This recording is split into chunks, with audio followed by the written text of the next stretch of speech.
And now a reading from the book of James Joyce, Ulysses. Proud potent titles clanked over Stephen's memory, the triumph of the brazen bells, et unam sanctam Catholicam et apostolum ecclesiam. The slow growth and change of rite and dogma, like his own rare thoughts, a chemistry of stars. Symbol of the apostles, in the mass for Pope Marcellus, the voices blended, singing alone loud enough for formation. And behind their chat the vigilant angel of the church, militant, disarmed, and menaced her Heresiarchs. A horde of heresies fleeing with mitres away. Photius and the brood of mockers of whom Mulligan was one, and Arius, warring his life along the consubstantiality of the Son with the Father, and Valentine, spurning Christ's tearing body, and the subtle African heresiarch, Sibelius, who held that the Father was himself his own Son. Words Mulligan had spoken a moment since in his mockery to the stranger. Idle mockery. The void awaits surely all them that weave the wind, a menace, a disarming and a bursting from these embattlement angels of the church, Michael's host, who defend her ever in the hour of conflict with their lances and their shield. Hear, hear, prolonged applause. Zut, nom de Dieu. Of course I'm Britisher, Hein's voice said, and I feel as one. I don't want to see my country fall into the hands of German Jews either. That's our national problem, I'm afraid, just now. Two men stood at the verge of the cliff, watching. Businessman, boatman. She's making for Bullock Harbor. The boatman nodded towards the north of the bay with some disdain. There's 5 fathoms out there, he said. It'll be swept up that way when the tide comes in about 1. It's 9 days today. The man that was drowned. A sail veering about the blank bay, waiting for a sullen bundle to bob up, roll over to the sun, a puffy face, salt white. Here I am. They followed the winding path down to the creek. Buck Mulligan stood on a stone, in shirt sleeves, his unclipped tie rippling over his shoulder. A young man clinging to the spur of rock near him moved slowly frogwise his green legs in the deep jelly of the water. Is a brother with you, Malachi? Down in Westmeath, with the Bannons. Still there? I got a card from Bannon. Says he found a sweet young thing down there. Photo girl, he calls her. Snapshot, eh? Brief exposure.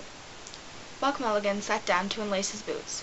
An elderly man shot up near the spur of rock, a glowing red face. He scrambled by the stones, water glistening on his pate, and on it garland of grey hair, water rilling over his chest, and pungent spilling jets of his sagging black loincloth. Buck Mulligan made way for him to scramble past and, glancing at Haines and Stephen, crossed himself piously with his thumbnail at brow and lips and breastbone. Same words back in town, the young man said, grasping again his spur of rock. Chucked medicine and going in for the army. Ah, go to God, Buck Mulligan said. Going over next week to Stew. You know that Red Carlisle girl, Lily? Yes. Spending with him last night on the pier. The father is rotter with money. Is she at the pole? Better ask Seymour that.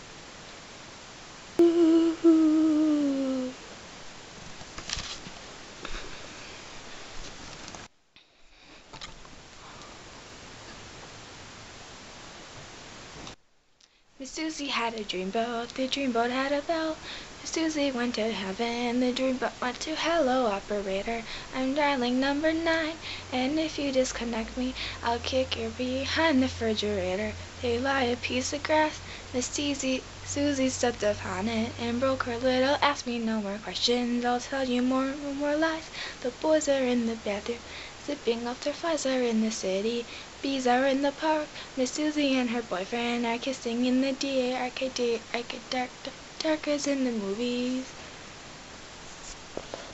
And if you disconnect me, I'll sing the song again. I was a midget. I would put a camera on a tripod and videotape everything up high. Over there. I'll use my camera to see.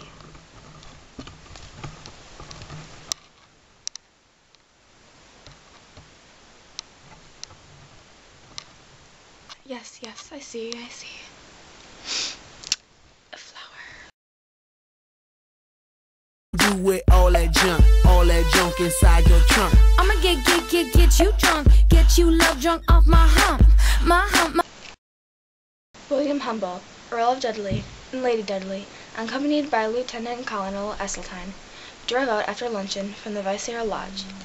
In the following carriage were the Honorable Mrs. Paget, Miss De Courcy, and the Honorable Gerald Ward, A.D.C. in attendance. The cavalcade passed out of the lower gate of Phoenix Park, saluted by the obsequious policeman, and proceeded past King's Bridge on the northern quays. The viceroy was most cordially greeted in his way through the metropolis. At Bloody Bridge, Mr. Thomas Kernan, beyond the river, greeted him vainly from afar. Between Queen's and Wordsworth bridges, Lord Wolsey's visceral carriages passed and were unsaluted by Mr. Dudley White, B.L., M.A., who stood on errand quite outside Mrs. M.E. White's pawnbroker's, at the corner of Arden Street, west, stroking his nose with his forefinger, undecided whether he should arrive at Pittsburgh more quickly by a triple change of tram, or by hailing a car, or on foot, through Smithfield, Constitution Hill, and Broadstone Terminus. In the porch of Four Courts richly golden, with the clusters of golding, Collis and Ward saw him with surprise. Past Richmond Bridge, at the doorstep of the office of Reuben J. Dodd, solicitor, agent for the Patriotic Insurance Company, an elderly female was about to interchange her plan, and retracing her steps by King's windows, smiled courteously on the representative of His Majesty. From its solace in Wood Quay wall, under Tom Devon's office, Poodle River hung out in fealty a tongue of liquid sewage. Above the crossblind of the Ormond Hotel, gold by bronze, Miss Kennedy's head by Miss Douce's head, watched and admired. On Ormond Quay, Mr. Simon Dedalus, steering his way from the greenhouse for the sheriff's office, stood still in mid-street and brought his hat low. His Excellency graciously required Mr. Dedalus' greeting. From Mr. Cahill's corner, the Reverend Hugh C. Love, M.A., made obeisance unperceived, mindful of Lords Deputies whose hands began of young Roar Rich. When your camera erases what you did. She take my money when I'm in need. Yes, it's a trifling. She give me money. So whoosh. I have really weird food combinations. Today I had veggie fried rice, mayo and cheese bagel, and some froyo, which is really yogurt, but I froze it, so it's not really froyo, but it is.